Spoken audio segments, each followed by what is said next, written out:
السلام عليكم ورحمة الله وبركاته. ازيكم؟ عاملين ايه؟ يا رب تكونوا بألف خير. دع الخلق للخالق. في يوم كنت في الحضانة ووالدتي قالت لي: سارة تعالي انتي خلاص، يعني هتروحي الحضانة لوحدك النهاردة. فانا فرحت قوي لان دي بصراحة كانت امنيتي، ان انا يعني اروح الحضانة لوحدي. انا بعرف اروح لوحدي. للي ما يعرفش او اول مره يشوفني، انا ساره من الاقصر، في البر الغربي. فاحنا عشان نروح الاقصر الشرق اللي هي كانت فيها مدرستي او حضانتي، كنا بنركب عربيه. وبعد ما بنركب عربيه بننزل عند حاجه اسمها المعديه. وبعد كده من المعديه يا اما بنعدي ونركب عربيه، يا اما بمشي على الكورنيش مسافه يعني، لحد لما بتاع ده يعني اوصل المدرسة بتاعتي يعني. المهم، بالفعل ماما ادتني بقى الفرصة الهايلة دي وخلتني اروح الحضانة لوحدي. ولكن كانت هي ماشية ورايا وبدون تدخل منها عشان تشوفني انا هوصل ازاي او هتصرف ازاي. المهم، مرة في مرة لغاية لما اتأكدت تماما انه انا قادرة اني اروح المدرسة لوحدي. وبس كده الموضوع خلص. الناس تسكت؟ ابدا. انتي ازاي وجالك قلب وتسيبي بنتك وفي الحضانة وتروح لوحدها، تعدي لوحدها المعدية وتروح الأقصر الشرق؟ انتي مضحية بيها، انتي ما عندكيش قلب. مش خايفة ان هي تعمل حادثة؟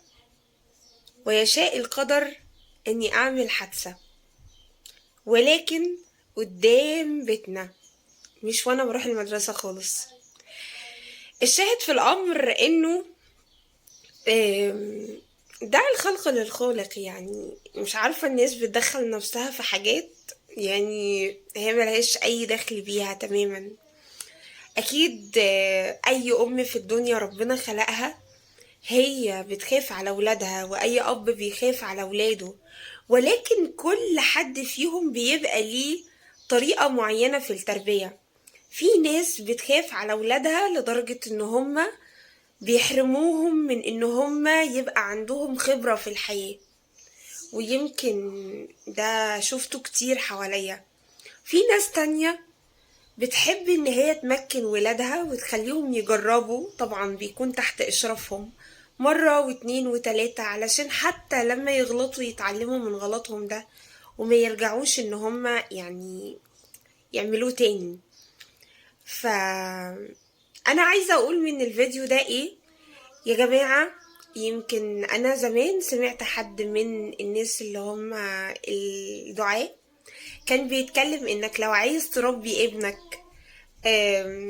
انه يطلع فارس زي عمر بن الخطاب رضي الله عنه وارضاه مثلا، لازم في شوية حاجات كده تعملها عشان تطلع ابنك بالشخصية دي. رقم واحد، التعليم طبعا، يعني اكيد دي حاجة مفروغ منها. رقم اتنين، انك في الاجازة لازم توديه يتعلم حرفة. لازم توديه يتعلم حرفة، حتى وإن كان انت ماديا مش محتاج اي حاجة، ولكن لازم ولادنا يتعلموا ازاي لو واجهوا اي مشكلة قدامهم في البيت، اي حاجة مكسورة اي بتاع، يبقوا عارفين يصلحوها ازاي. طبعا ده مستقبليا يعني.